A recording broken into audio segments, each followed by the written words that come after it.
I never imagined my marriage would end Check-in at an counter. airport. As we stood in line at JFK, Ready for what was supposed to be a romantic my wife getaway. Emily did something strange. She insisted on checking an extra Something she baggage. never did since. When do you check bags? I asked. I'm the large suitcase. She clutched. She forced a smile. It's just some extra things Mark, for the trip. Let it go, but I couldn't. Not when she was acting so off. And when I saw the airline employee print the my baggage heart tag, stopped. The final destination wasn't Aruba, where we were headed. It was Paris.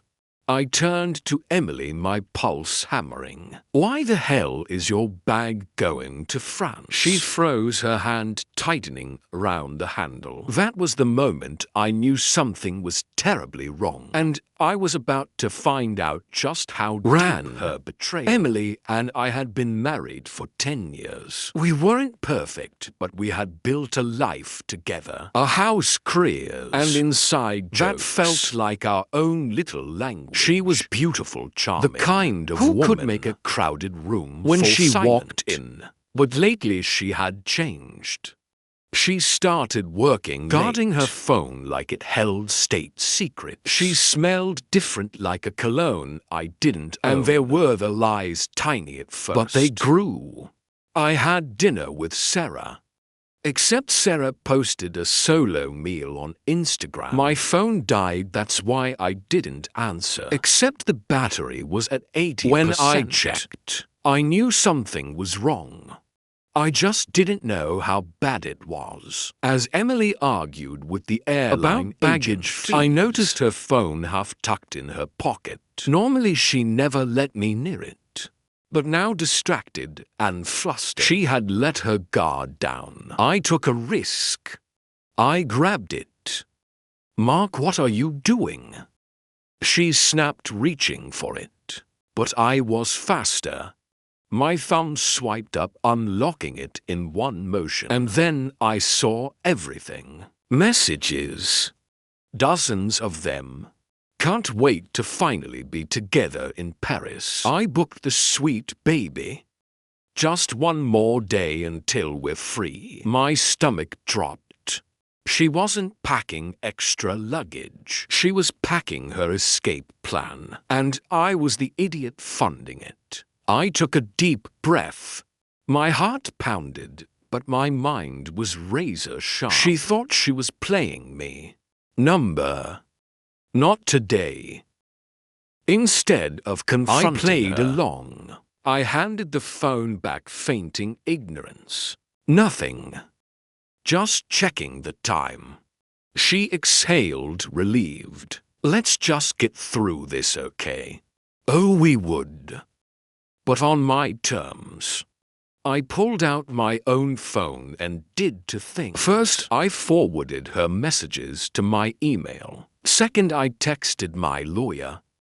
Start the divorce paperwork. Emergency clause. She won't see it coming. Then I smiled at Emily like the fool she thought I was. We made it through security, but I wasn't done. As we reached our gate, I spotted an airport cough. Perfect. Let's grab a coffee before we board, I suggested. She nodded, oblivious. I paid for our drinks, making sure to keep my tone casual. And then, as we sat down, I pulled up the messages and placed it between us. Her face drained of color. What is this? I asked, voice calm but deadly. You planning to leave me in while Aruba? You run off with your lover? She stammered.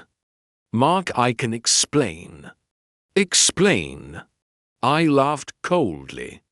You mean how you lied to me? How you used me to fund your little fairy tale? She reached for my hand, but I pulled away. I wasn't done. With one tap, I airdropped the messages to everyone in the cough. Gasps echoed around us as people eyes widening at the scandal unfolding. Emily's face twisted in horror. You didn't. Oh, I did. I cut in, and that's not all. I turned my laptop around, showing her an email from my lawyer. Divorce filed. Assets frozen. Joint accounts locked. She choked on air. Mark, please enjoy Paris, I said, standing up.